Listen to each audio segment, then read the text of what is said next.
Video में आगे बढ़ने से पहले एक रिक्वेस्ट है। हमारा ये और भी दो चैनल है, इन दोनों चैनल का लिंक आपको वीडियो के डिस्क्रिप्शन में मिल जाएगा, तो प्लीज़ ये दोनों चैनल को भी आप सब्सक्राइब ज़रूर कर लेना। इन दोनों चैनल्स पर भी मैं डेली आप लोगों के लिए वीडियो पोस्ट करता रहता हूँ। तो चलिए आगे बढ़ते हैं इस वीडियो के टॉपिक के ऊपर। इसके पहले भी कुछ वीडियोस मैं पब्लिश कर चुका हूँ, वो वीडियोस अगर अब तक आपने नहीं देखे तो आप चाहिए तो हमारे चैनल के वीडियो सेक्शन में जाकर उन वीडियोस को देख सकते हो। तो यहाँ पर हम डिस्कशन करने वाले हैं वेस्कॉन इंजीनियर्स लिमिटेड इस कंपनी के बारे में, बिकॉज एक बहुत ही बड़ी खबर इस कंपनी के बारे में हमको देखने को मिली है। और खबर इतनी बड़ी है कि इस वाले स्टॉक में आज के दिन 5% का अपर सर्किट भी लगता हुआ हमको देखने को मिल रहा है। तो 34-35 रुपीज के आसपास का ये वाला शेयर का प्राइस आपको नजर आएगा। और इसका आज का इंट्राडे का पैटर्न एकदम ध्यान से अगर आप ऑब्जर्व करोगे तो मार्केट जब से खुला और मार्केट जब तक बंद हुआ, इस स्टॉक में अपर सर्किट ही अपर सर्किट हमको देखने को मिला।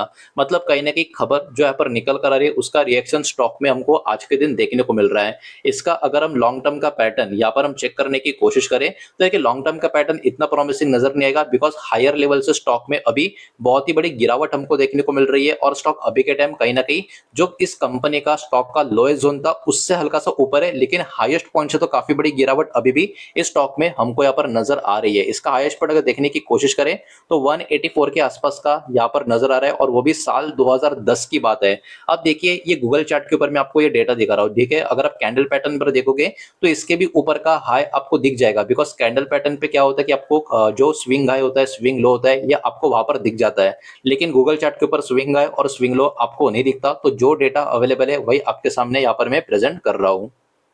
तो अब बिना वक्त गवाए जल्दी से आगे बढ़ते उस खबर की तरफ जिसके कारण ये वाला शेयर बाजार के फोकस में अभी के टाइम बना हुआ है। तो देखिए रियल एस्टेट और कंस्ट्रक्शन कंपनी वेस्कॉन इंजीनियरिंग की बात करें, एक बहुत ही बढ़िया बाइंग का इंटरेस्ट इस कंपनी में आज के दिन हमको देखने को मिला। स्टॉक पे 5% का अपर सर्किट लगा, ये सारा डेटा हमको पता है। लेकिन ऐसा क्यों हुआ? तो एक्चुअली इस कंपनी को रिसीव हो चुका है एलओआई, मतलब लेटर ऑफ इंटेंट, और इसका वर्थ जरा देखो कितना है। इसका वर्थ है 347.43 करोड़ का। मतलब यहाँ पर अपने आप में 350 करोड़ का अमाउंट का जो प्रोजेक्ट है उसका लेटर ऑफ इंटेंट इस कंपनी को यहाँ पर मिल चुका है। और ये जो मिला है किन की तरफ से मिला है? Central public work department CPWD Guwahati की तरफ से इनको ये वाला लेटर ऑफ इंटेंट मिला है।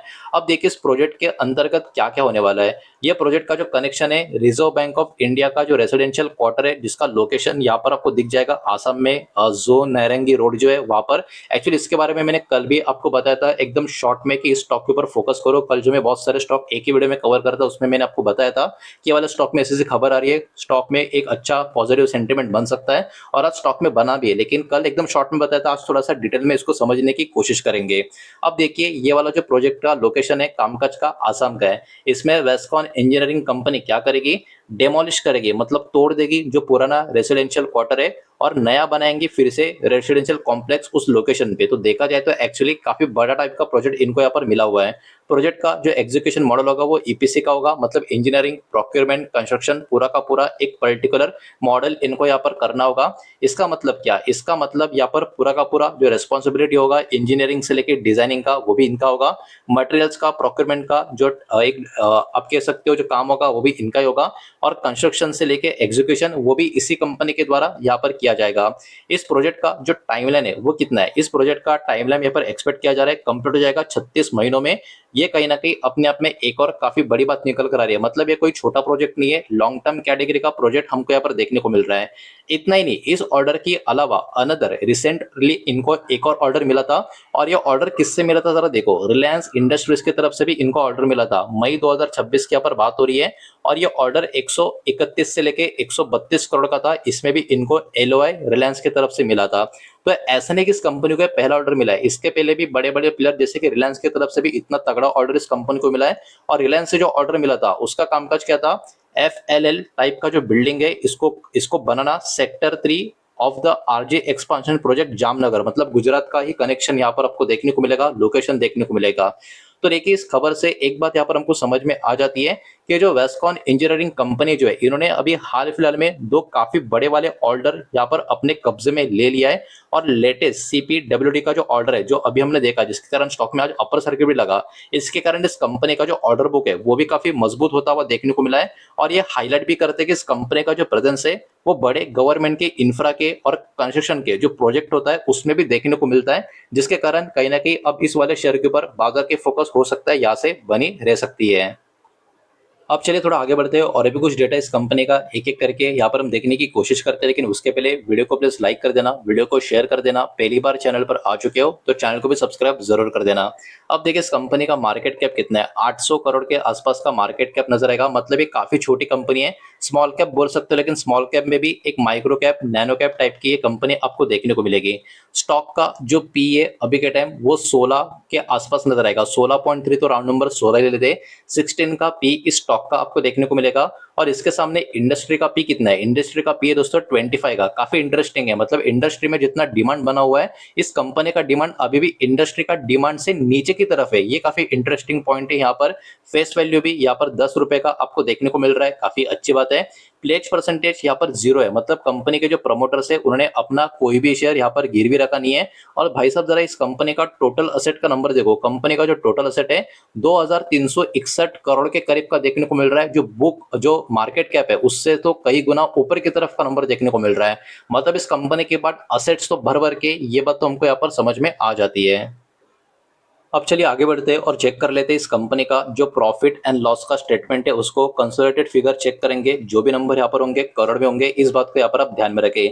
तो स्क्रीन के ऊपर 2022 से लेके 2026 तक का जो डेटा होगा वो मैं आपको दिखा सकता हूँ, मतलब पिछले 5 साल का हर साल का कंपनी का परफॉर्मेंस कैसा रहा है, सब कुछ काट छाट के नेट प्रॉफिट उसको यहाँ पर जरा देख लेते हैं। तो 5 साल पहले कंपनी का प्रॉफिट था, नेट प्रॉफिट था कितना था 36 करोड़ का, उसके अगले साल सीधा 99 करोड़, उसके बाद 68 करोड़, मतलब थोड़ा कम हो गया, प्रॉफिट ही था लेकिन कंपेयर टू प्रीवियस ईयर काफी कम हो गया था।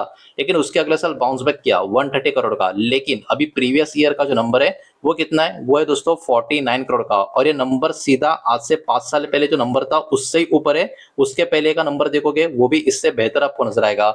मतलब अभी के टाइम इस कंपनी का जो प्रॉफिट का नंबर है, प्रॉफिट में नजर तो आ रहा है, कंपनी लॉस में नहीं है, लेकिन कंपनी का प्रॉफिट्स के नंबर में वॉलेटिलिटी भी बहुत ज्यादा देखने को मिल रही है। और इस टाइप की जब वॉलेटिलिटी कंपनी के नंबर्स में आपको नजर आएगी तो ऑब्वियस सी बात है उसका जो रिएक्शन है स्टॉक का जो चार्ट होता है उसमें भी आपको देखने को मिलता है, जो हमने देखा भी था स्टॉक में भी कितनी ज्यादा वॉलेटिलिटी हमको लॉन्ग टर्म में देखने को मिल रही थी। तो ये वाला कंपनी अभी के टाइम आप कह सकते हो प्रॉफिट मेकिंग कंपनी है, प्रॉफिट ग्रोइंग कंपनी इसको बोल नहीं सकते, क्योंकि इसका जो प्रॉफिट है कभी ऊपर कभी नीचे ऐसा हो रहा है, लगातार every year compare to previous ऊपर की तरफ होता, तो कहीं ना कहीं एक बहुत ही बढ़िया प्रॉफिट ग्रोइंग कंपनी इसको माना जा सकता था। लेकिन अभी के टाइम ये profit making company, because company at least अभी के टाइम लॉस में नहीं है ईयर ऑन ईयर बेसिस पे। अब बात कर लेते हैं कंपनी के शेयर होल्डिंग पैटर्न की। यहाँ पर मार्च 2026 का लेटेस्ट पैटर्न अवेलेबल है। तो देखिए प्रमोटर के पास 30.38% का स्टेक है, और कंपेयर टू प्रीवियस क्वार्टर हल्का सा स्टेक प्रमोटर का कम हो चुका है। एफएस की बात करें, एफएस का होल्डिंग 0.51% का है, मतलब काफी कम है, ना के बराबर है। लेकिन दिसंबर के क्वार्टर के कंपेयर में एफएस का होल्डिंग में एकदम हल्की सी इंप्रूवमेंट आपको देखने को मिलेगी। उसके बाद डीएस की होल्डिंग की बात करें, इनका पहले भी कोई होल्डिंग नहीं था, अभी भी नहीं है, कंपनी का साइज ही काफी छोटा है, ऐसे इतने छोटे से इसके कंपनी में ज्यादा टाइम तो एफएस डीएस का होल्डिंग रहता ही नहीं है, लेकिन यहाँ पर एफएस का मामूली होल्डिंग देखने को तो मिल रहा है। पब्लिक का होल्डिंग 69% के करीब का नजर आ रहा है।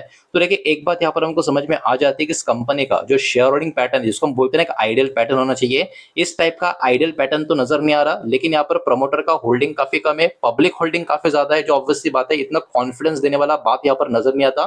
प्रमोटर का हालांकि कोई भी प्लेज होल्डिंग नहीं है, ये भी एक ठीक ठाक बात यहाँ पर हमको देखने को मिल जाती है। लेकिन देखिए अभी के टाइम ये वाला जो स्टॉक है बाजार के फोकस में इसलिए बना हुआ है बिकॉज लगातार बैक टू बैक दो काफी बड़े कॉन्ट्रैक्ट काफी बड़े प्लेयर से इनको यहाँ पर मिले हुए हैं, जिसके कारण बाजार का फोकस इस कंपनी के ऊपर हो सकता है यहाँ पर बना रहे।